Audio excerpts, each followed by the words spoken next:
Comedian John Oliver, best known for his work on Jon Stewart's The Daily Show, now has his own show on HBO. Last Week Tonight with John Oliver has languished in relative obscurity since its debut in April. But this week, an Oliver diatribe about net neutrality went viral, prompting thousands of communications to the FCC.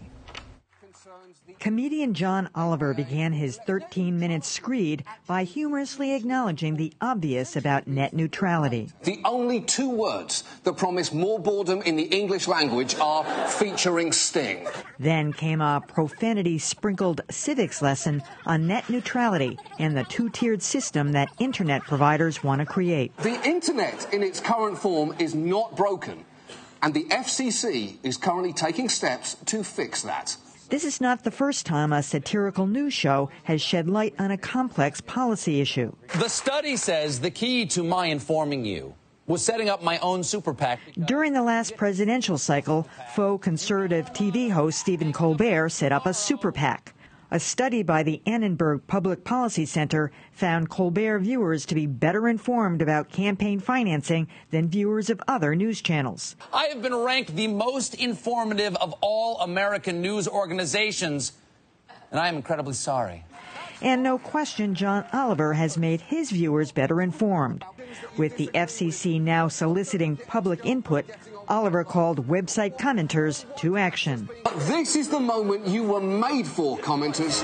We need you to channel that anger. And apparently they did. The FCC has gotten an earful. Well, we all looked at it this week, but for anybody who hasn't seen this, it's worth 13 minutes of your time. It can get a little bit juvenile and, you know, it's a little bit crude at points, but it's really very funny and informative at the same time. He uses clips from real newscasts. He uses clips from people who are reading from FCC documents on what the changes in these laws and regulations. But that graph where he shows how Internet providers are punishing people like Netflix or people that are negotiating with them by slowing down the delivery. And he's got this graph that shows, oh, guess when the contract got settled? He points and he's right here, and then it shoots back up. The Internet speed goes, you know, back up. It's very, very well done. It's pretty great. And personally, I'm for whatever means less sting coming on the TV. That's a good line, too. I like sting. But, you know, it was a very sophisticated commentary, and the fact that it was humorous was almost besides the point. It was very educational and informative. I know that John Oliver's gotten a little bit of criticism because there were some things in there that weren't strictly accurate. I can't explain it, but the Netflix issue is not strictly related to net neutrality. But nevertheless, these are huge, important issues going on with an open and democratic Internet right now, and good for him for educating people about it. It's remarkable.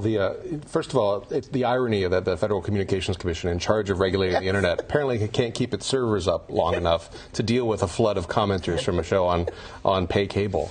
That in itself is remarkable. You know, there are a lot of things going on here. At one level, it's an interesting sign of the degree to which late night shows are really feeders for YouTube the next day, because you know the audience that this got on Sunday paled in comparison to the audience it's gotten in the days since online.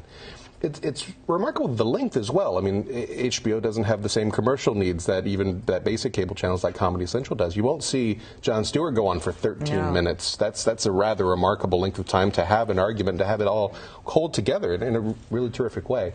I do think it's interesting to think of it in the larger context of late night, you know, comedic news television. Personally, I find Jon Stewart less watchable than I used to, because there's a lot. It's less education oriented. I know he denies being a journalist and he denies being an educator as well, so I give him that. But Jon Stewart seems so much more angry than he used to be, and so much more vitriolic. Colbert has done such a great job at keeping the comedy light, but for the study that you cited, he had this chance to run on that super PAC story for months and months. It makes sense that it would get through to people over that time. That's a luxury that most news organizations just don't have. That's true. It's going to be very interesting to see what happens when Colbert switches to the Letterman slot on CBS, whether any of the educational components able to go with him. Well, you say it's a luxury most news organizations don't have. Most news organizations can't figure out the various iterations of telling an ongoing story. So what happens is you tell the story, okay, we're done here. Then you go back to your boss and they say, we did that last week. And you say, hello, it's going on. Yeah. And there are other shades of it that need to be articulated.